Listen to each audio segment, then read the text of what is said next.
Hey everyone, this is episode 15 of Noodle Time. Welcome. Here with me is Qatar's biggest fan, Tony Rubio. Tony, say hello. Hey everybody, welcome back from our little Gold Cup break. Just here wearing my Qatar jersey, representing my home country. Oil money talks, baby. You know how it is. But just getting back to the Dynamo, where we have no money for now, and happy to be back, or maybe a little unhappy to be back after last night's Dynamo game. But Andres, how have you been this past week? Taking a little week off from the podcast. Yeah, it's been an interesting couple of weeks since we did our last episode, and for the most part, it's just been working, getting that hospital money. You know how it goes, and yeah, just saving up for those a club season, the sports deck coming up. It's gonna be interesting. You gotta get your season tickets at the pitch side patio at the Southside Sports Deck. I swear to God, that's what they're gonna call it. And at the Hustletown Save Standing. That's probably all what they're calling those sections. It's all about the sports deck, man. So yeah.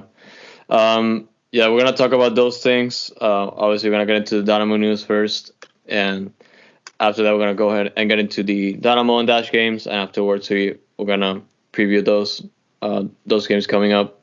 And with that said, let's go ahead and get into the news that we missed over the past couple of weeks.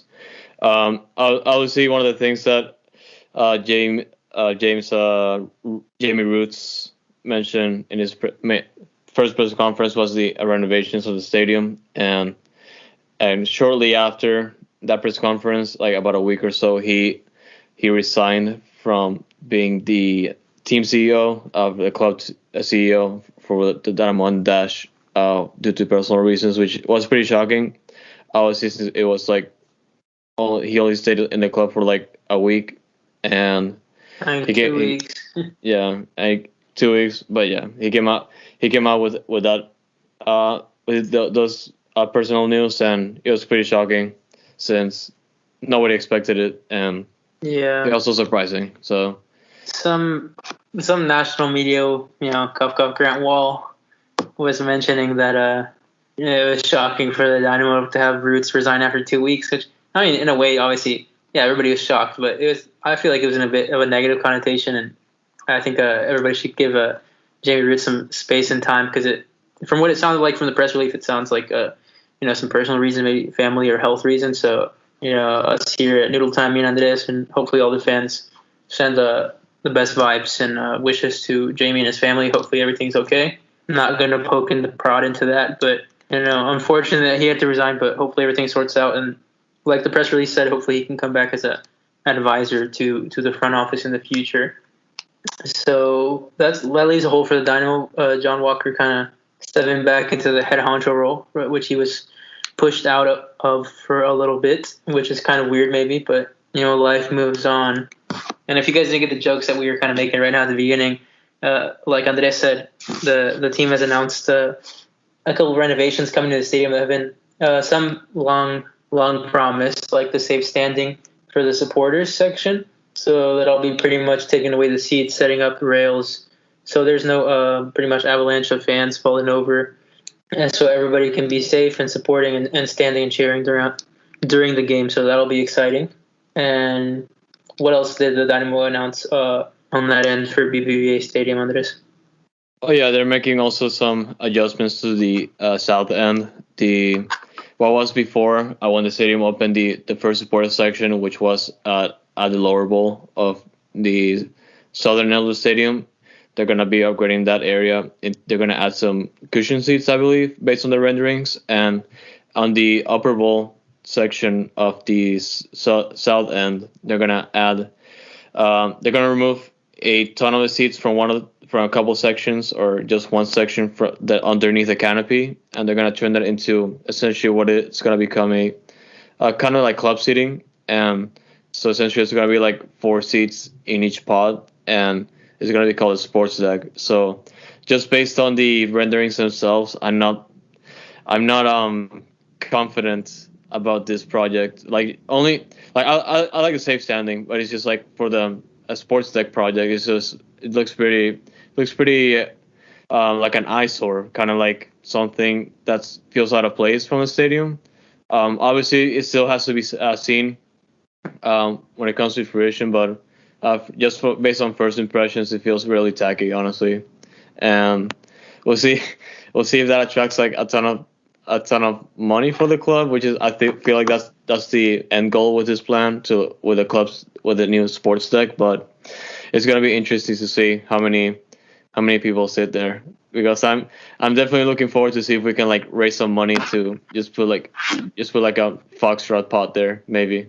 Yes, please. We will fully support this initiative if we can get a little Foxtrot 2 season tickets. We'll give away tickets to fans every single game. Help the Dynamo, help us. But hey, call us here on Twitter if you guys got something to say about that. But it's definitely gimmicky, like Andres said. Pretty much the sports deck.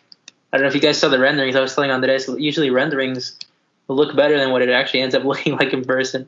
And if the renderings this time end up looking worse than what the renderings are, then it's gonna be an eyesore, like Andres said, to say the least. So look, like I've always said on this podcast, I'll be the first one to say I'm wrong if once this is built, it looks great and it's a success. But I'm gonna call a spade and say that it looks like very much the wrong direction for the club to go down. We're struggling on getting fans organically to the stadium right now, and it just seems like another money grab. So I'll just say it how I think it is, and if I'm proven wrong, then I'm proven wrong. But we got the sports deck there, and what's the other little section down near the pitch side patio going to be called? I forgot the name of it, but I do know for a fact that it's going to be in the lower bowl. I think it's called the pitch zone. Pitch zone. That's what it's called. It's pretty much going to be like kind of a bar type area to stand and watch the game too, right? Or I don't know if there's going to be seats as well, but it looks like there's going to be kind of like a little like table, like if you're at like an Alamo Draft House or a like a Cinemark where you eat food and you got a table in front of you kind of thing. So it's pretty much it's gonna be just seats, and there's gonna be like a long bar across like one of the rows.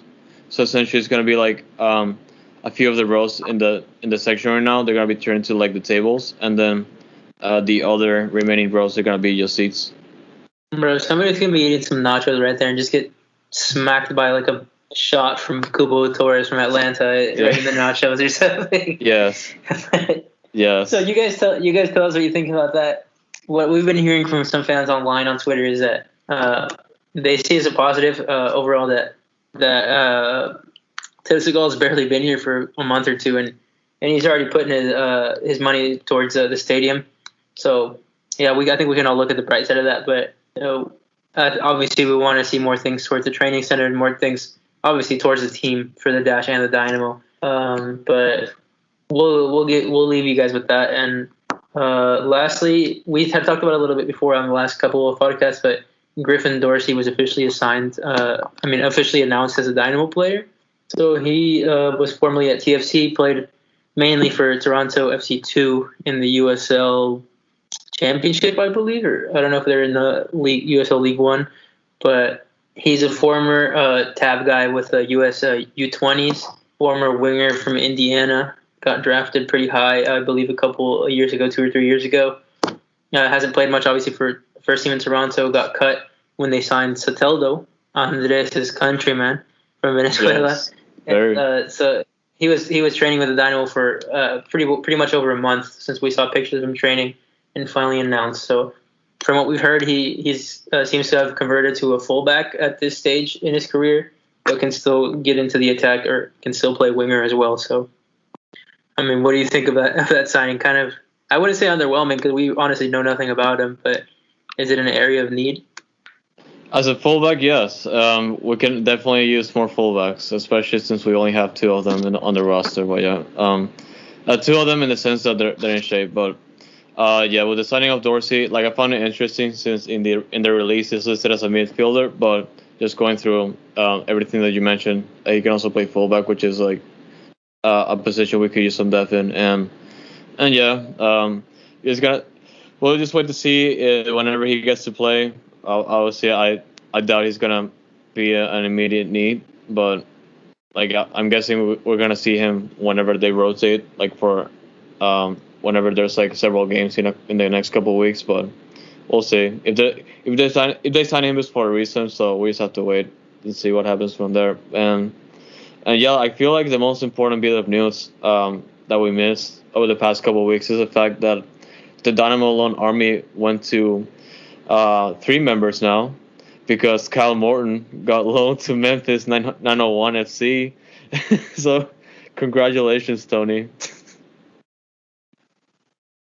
Oh, sorry. What? Could you repeat that one more time? I think my neighbors are screaming. I was just listening to them. Oh man, no worries. Yeah, they probably hate the Dynamo, so no worries. Yeah, they're probably watching the replay of last night's game. Oh, for sure. And yeah, I just mentioned that the Dynamo Loan Army count went to 3 because Kyle Yes, Morton got sir. loaned to Memphis 901 FC.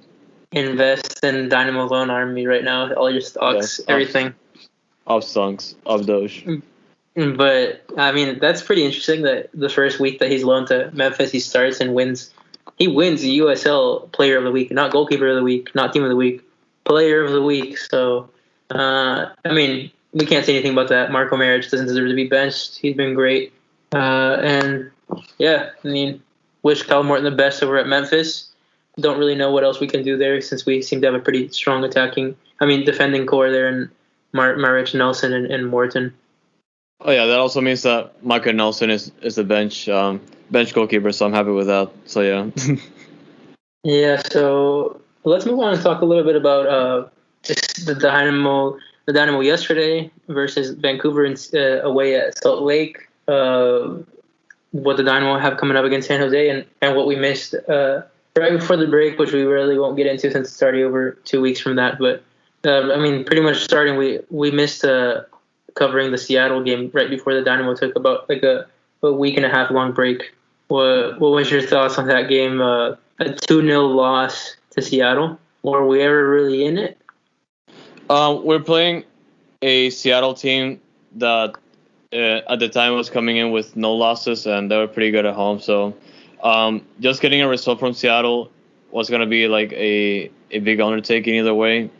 But just watching the replay, I feel like comparing this to the Vancouver game, I feel like the Dynamo performed way better against Seattle, even though it was a loss. And yeah, like just it was like for the most part, I feel like they were still in the game, but at the end of the day, they still lost, so it doesn't really matter. So yeah, that's what I can remember from that game. Since it's been a while long, and also because of yesterday's nightmare trash game. No, yeah, the Seattle game was weird. I mean, it's just still stuck in my head that chance that Fafa Pico had in the first half where I believe their keeper Stephen Cleveland came out, kind of missed the ball. Fafa had an open goal to kind of dribble towards and probably, I mean, it wasn't the easiest goals, but he probably could have dribbled in quite a bit and probably scored easily. And instead he tried to chip the ball into the goal over another player who just was able to easily get the ball out. So that was really annoying that Fafa didn't take more time or composure on that. And then, well, after that, Kellen Rose scored off of a corner kick for Seattle, and then Raul Ruidiaz scored in what was like the 90th minute for Seattle to end it 2-0. So that was our hopes of beating the reigning unbeaten champions at that point. Not champions, but the reigning unbeaten team in MLS. And then, we got a week and a half long break. Only injury we've been dealing with is Nico Lemoyne. And Ethan Bartlow, again, I think has hurt his hamstring. But Nico Lemoyne has been out, listed as out on the Dynamo reports as injured. And other than that, I mean, the guys got a chance to relax, maybe go get a couple of days off, a little vacation. And we're still missing our Gold Cup guys. So that's been tough. And what happened yesterday, we go away to Vancouver, who are still playing in Salt Lake because Canada and COVID, obviously. And, I mean, it was 90 minutes you wish you got back of your life from that 0-0 game. Yeah, I was fortunate enough to not see this game live. I had to watch the replay either way, which set my expectations correctly. And so the first thing I have to say is that the Dynamo only recorded one shot on target, while Vancouver did not record a single shot on target. And you like just before watching the replay, like and just looking at the stats, I was like, what is going on? I look at also the formation and I'm like, are we trying to score goals or are we just trying to sit back and park the bus? Because one is working but the other one isn't. So I mean, first of all, let's talk about the formation. This has been a current theme throughout the season. I don't know who's behind it, Tab or the social media people, or if they're just taking directions from the coaching staff. But the team was listed as a 5-3-2, I believe. yes, according to the Dynamo Twitter, yeah. Yeah, so that was it was listed as a 5-3-2 with Lundqvist at left wing back, Junqua at center back. Teenage Hadebe finally made his debut for the Dynamo in a clean sheet, first one in a couple months, so that was great. Pretty uneventful debut for him. Parker, Valentin, but in reality ended up being a 4-3-3 in the game, and we saw Adam Lundqvist playing left wing, which I believe, if I'm not incorrect, we saw him play up top maybe like 3 or 4 years ago when he first got here one game. I don't know if you remember that when we were playing Atlanta away. Oh no! Yes, yeah. I remember that perfectly. I don't know if it was like him and Beasley, and they're like both switching and playing left wing, and we won't get into that. But I mean, nothing came of it. Obviously, Adam was non-existent in that role. I would say he had about maybe one cross where there should have been somebody in the back post to tap it in, but there was absolutely no one. So that didn't work out. He got subbed out pretty early for Memo and Quintero, which finally we saw Memo come off the bench after a pretty bad run of form, and Quintero finally come on to a game early. But I mean, after that, I was sure we were going to score because Memo had a chance. Quintero was, I would say, Quintero was on one. He was developing plays for once. We were a Dynamo team that was developing nothing in the first half. I was for sure we were going to get a goal, but honestly, we never really came close to a goal scoring opportunity. And Tab decided not to make any more subs, even though we had 5 total that we could have made. Overall, 0-0. Like Andres said, Vancouver never got close to scoring. Although they seemed like a third at points, they never got a shot on target. So, I mean, Dynamo fans are frustrated at this point, man. I mean, I'm probably more frustrated than most, but how many ties and losses can we take before we're going to put ourselves out of the playoff contention?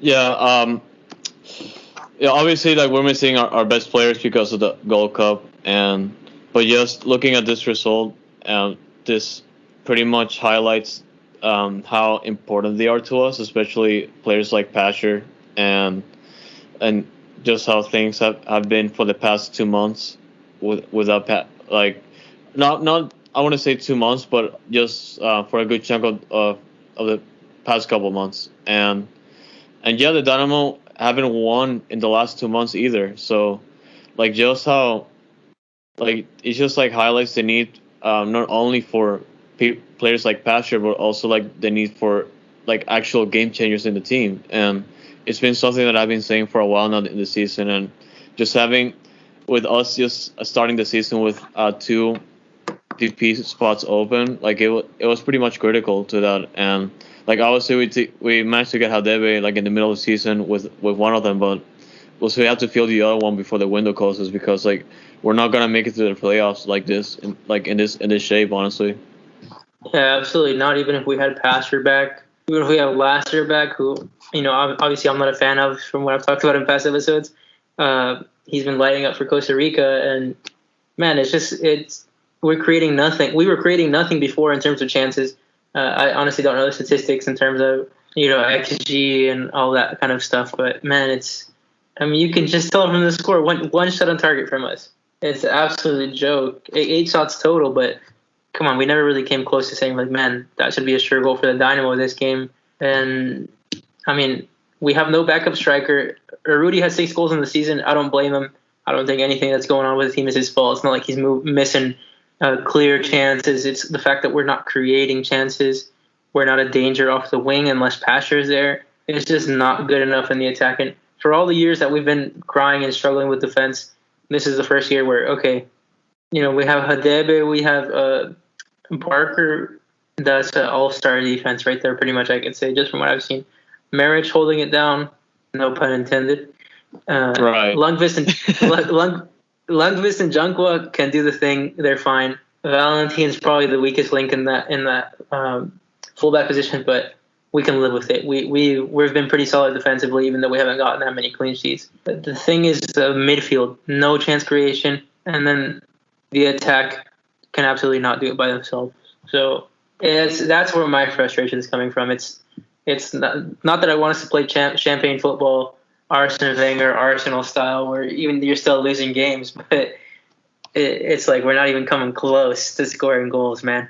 So that's a huge problem. Huge problem. And I mean, one thing that obviously we've heard people talk about, not to go on a rant, but Mateo Bahamic, like, has this guy even played a full 90 minutes combined in all his appearances this season? He has not. I don't even know he's played 45 minutes throughout the whole season. You don't go out and spend 1.3 million, I believe, is what the reported fee was, on a player, and not have him be game ready. Like, the Dynamo is not a team, at least until Ted Siegel's ownership, which we still don't know what that's going to be like. It's not a team where you can go out and spend 1.3 million on a player that might pan out or might work in a year or two.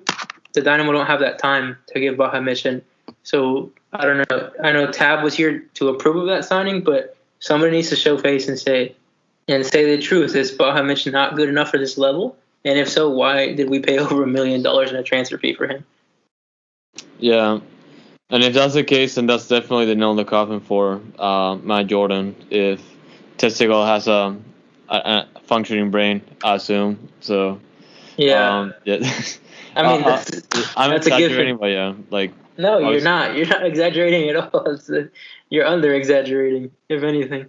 Yeah, I'm just assuming. Yeah, like obviously, I'm just saying that he just came in and he's looking at everything right now. So obviously, at the end of the season, he has to go as soon as he figures out that his track record for the past 7 years. So yeah, that was essentially my main point. But yeah, Let's remember Tab Ramos doesn't have a contract extension past this year yet either. Yeah. So it's gonna get kind of weird if Tab doesn't have a contract extension and the season ends. Obviously, things can get done and signed after the season, but I'm sure Ted Segal and the people he trusts are taking notes and watching games closely because they have a decision to make. And obviously, the point blank decision is to absolutely not renew Matt Jordan. That would I don't know what I would do if that happened. Obviously, no ill will to Matt Jordan, but obviously he does not deserve to be in that role at this point anymore. But I mean, most fans, 90% of fans, 95% of fans, still trust in Tab Ramos. Obviously, annoyed with the substitutions, annoyed with some other things, but we know the quality of the roster is not where it needs to be. But man, it starts kind of inching into your brain, and maybe starts inching into Tab's brain about possibly not coming back this year. What if Ted wants to start over completely new, bring in his own people, his own GM, and hire a manager from there? But we won't get into that for now, but it just starts creeping into your mind at this point in the season where we just haven't won since the beginning of May. Yeah.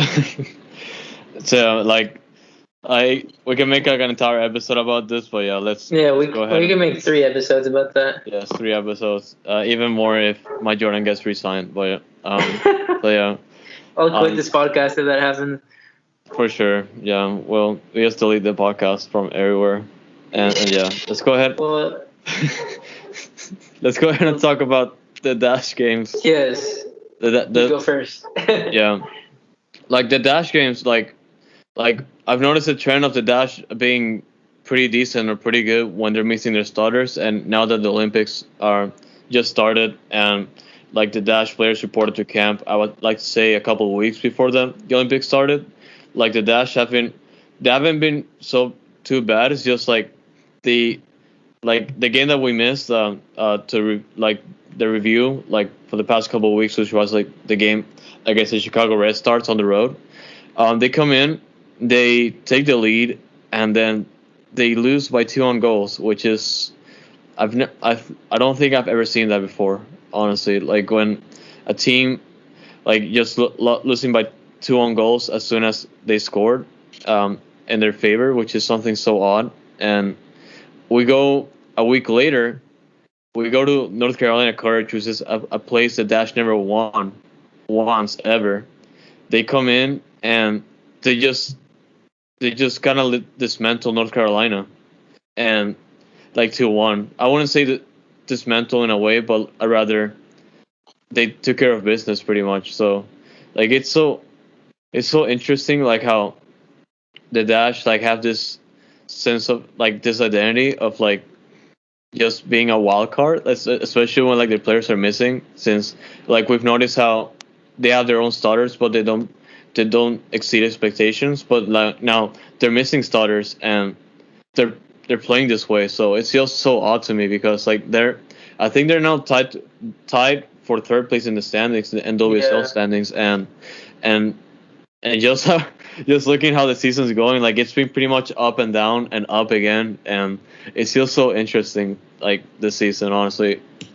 I mean, like you said, it's a wild card. You don't know what you're going to get from the Dash. You don't know if you're going to beat one of the top teams in the league in North Carolina, or if you're going to lose to 10-man Washington Spirit at home.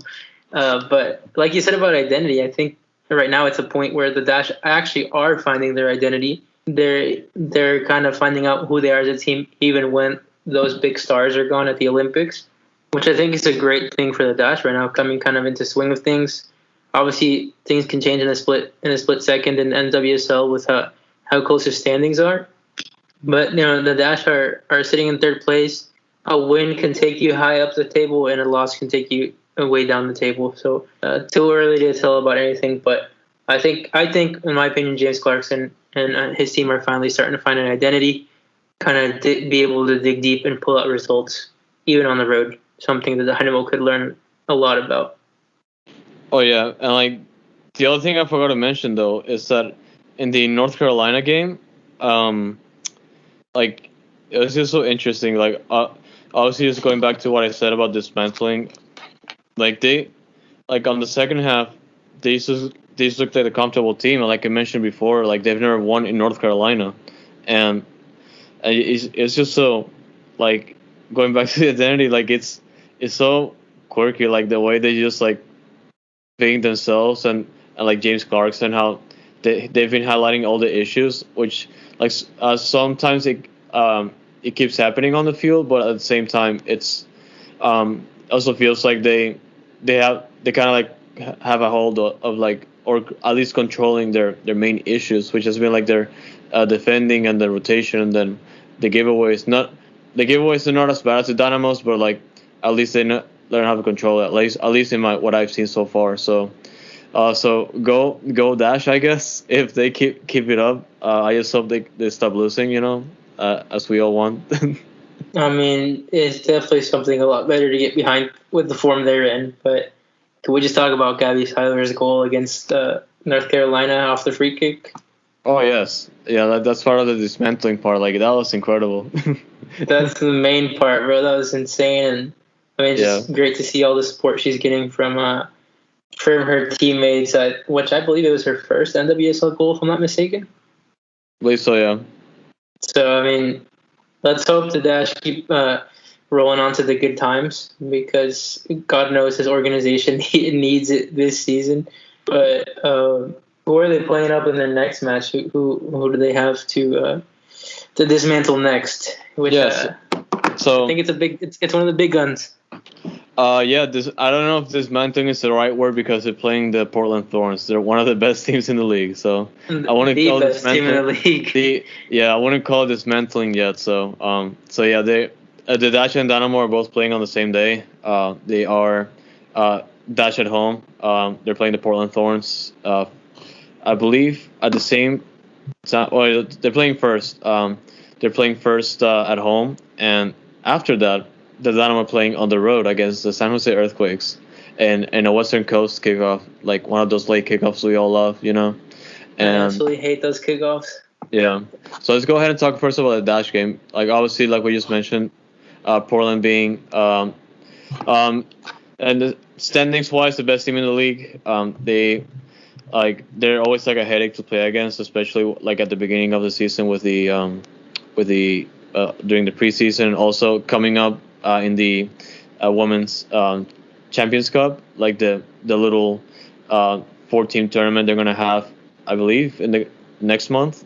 Yeah, next month, and it was Portland and the Dashes and two European teams. I believe it's Barcelona and Olympic Lyon, I think. But yeah, it's just that they're in that kind of like they're pretty much in that standing because like they did win the most recent Challenge Cup, which was essentially in this case the preseason tournament. So that obviously the main reason being that they are pretty much their defense is incredible, and just looking at their games, they're pretty much like they just know how to dominate their games, and it's just it's so interesting to see them play, and just like against all the other teams, like it feels like they're always ahead of them. Yeah, I mean, honestly, I'll be the first to say I'm not the most well versed in NWSL, but still trying to learn. And just looking back at the Thorns last lineup in a win against Orlando Pride, I mean, honestly, I don't really recognize much of the names on this starting lineup other than Bixby in goal and former Dash player herself, Megan Klingenberg, at fullback. So definitely, it seems like they got a bit of a youthful attack in Weaver and Smith and Everett. So honestly, I can't give you guys analysis on that, but obviously the results speak enough for themselves.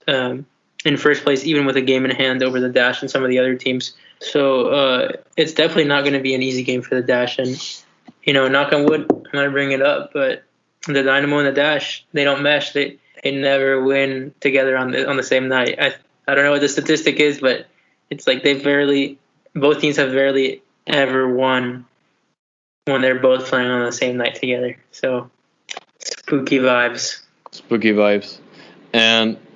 And yeah, like with that, and also the fact that they're gonna still be missing the starters for the Olympics. So like, and we just mentioned that they held up pretty decently with what they got right now. So we have to wait and see what happens. But like, I feel like Portland might have the upper hand here, but we'll see.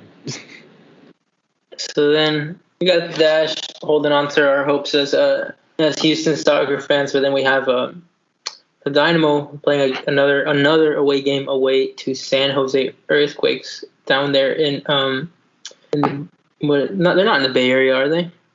Down there in some part of California. Well, we won't get into specifics of geography here. Technically, they're going down to San Jose. According to FootMob, it looks like San Jose has quite a few injuries. They got Jackson Ewell out for international duty. You see, they got Tommy Thompson injured, Judson doubtful, Carlos Fierro doubtful. So they got a few problems of their own, just like the Dynamo do with international call-ups as well. So we'll see if Chris Wando and the lads, Mateus Almeida's absolute lads, can pull out a win over the strong road team in the Houston Dynamo. Absolutely. Jokes. Honestly, the main idea was to win the game against Vancouver to hopefully get some kind of morale heading into this one, and they obviously still have to win this game, but they're coming into this mentality of Vancouver that this is a do or die situation right now, because we're now just crossed the playoff line, like below the playoff line, and it's just been I just hope that it's become clear to them that they cannot afford to lose more games outside of well, at least lose as the least amount of games as possible. Obviously not at home, but it's just that we've been wasting so many points now. He has to get to their heads at this point.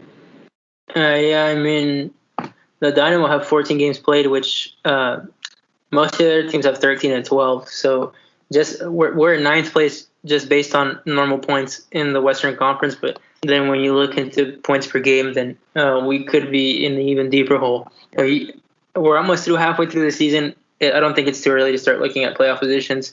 This is absolutely critical, like Andres says, for morale. And San Jose, come on, they're below us in the standings, even though we have a game on hand in them. We know they're a beatable team. We're a beatable team as well. But the question I have, what is Tab going to come out and change about this team? Because you can say all you want about how defensively, more comfortable we've been this season, but absolutely unacceptable in the attack. No way you can start Adam Lundqvist at left wing again. What options do we even have? Is he finally going to give Baja Mitch a chance, or is he going to see that Memo and Quintero actually had a good effect in the later half of the substitutions and start them from the very beginning? Baja Mitch has to There's not much leeway really with the amount of depth we have right now.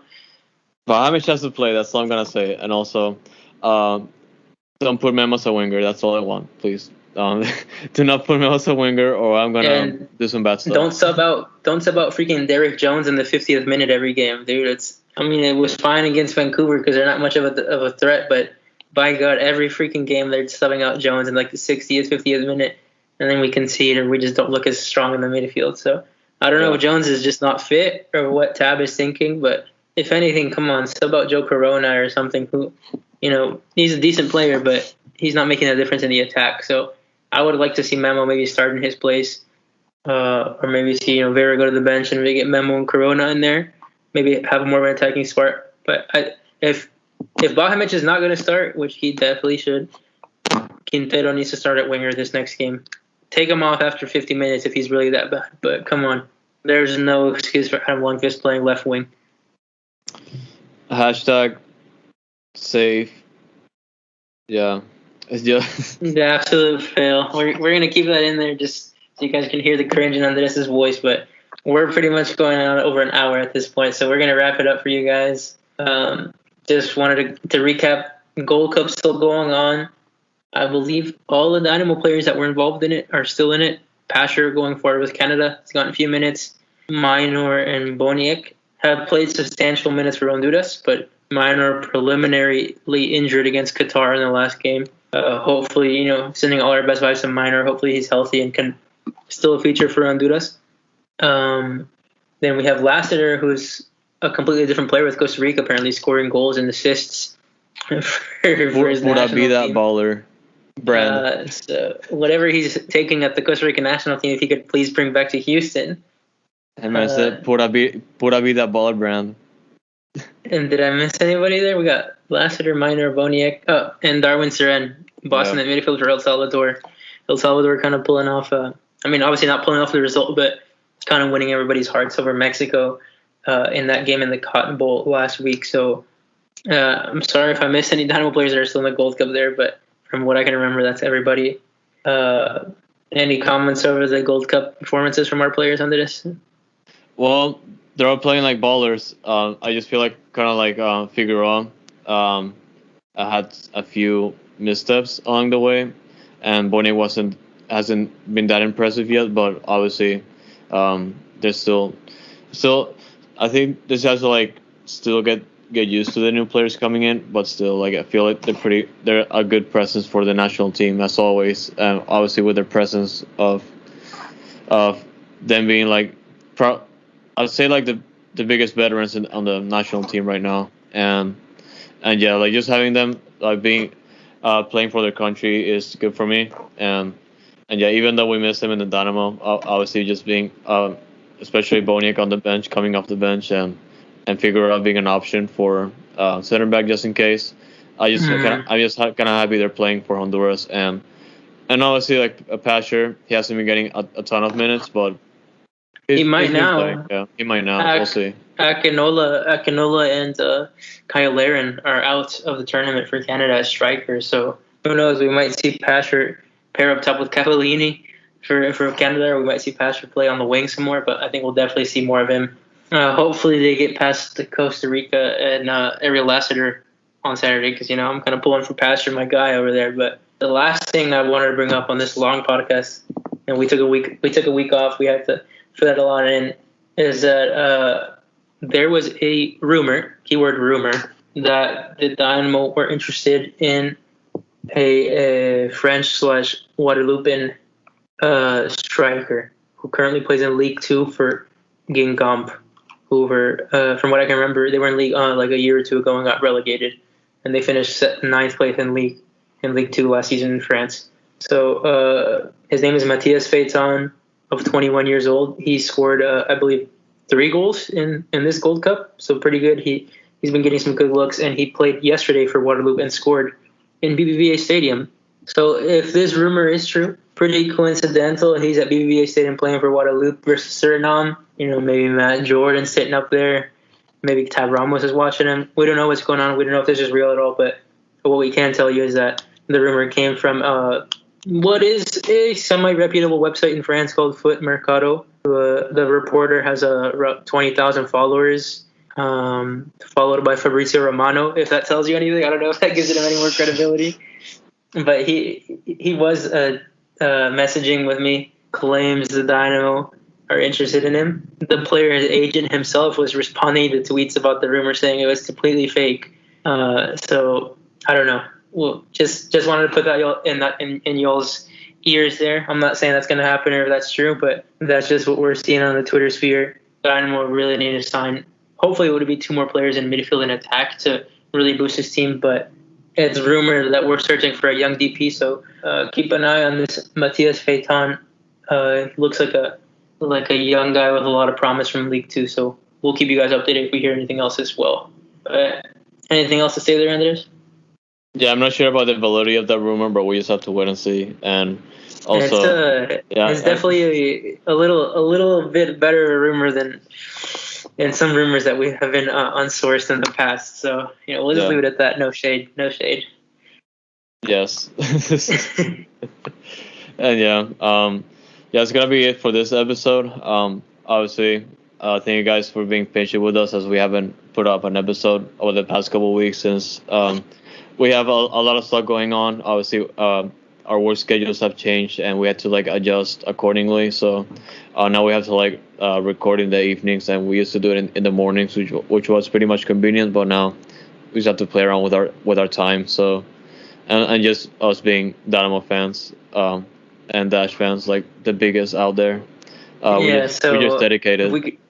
If we could get some results from our fellow teams, that would really help. Now that we have this tougher work schedule to record, but to wink to Tab over there. But yeah, we support. We appreciate all y'all's support, getting that Hustle Town money over here, like Andres said. On a side note, subscribe to his Ko-fi if you haven't. But I just wanted to say lastly, obviously it's always good to take a break. We took a break off, just like the team did last week.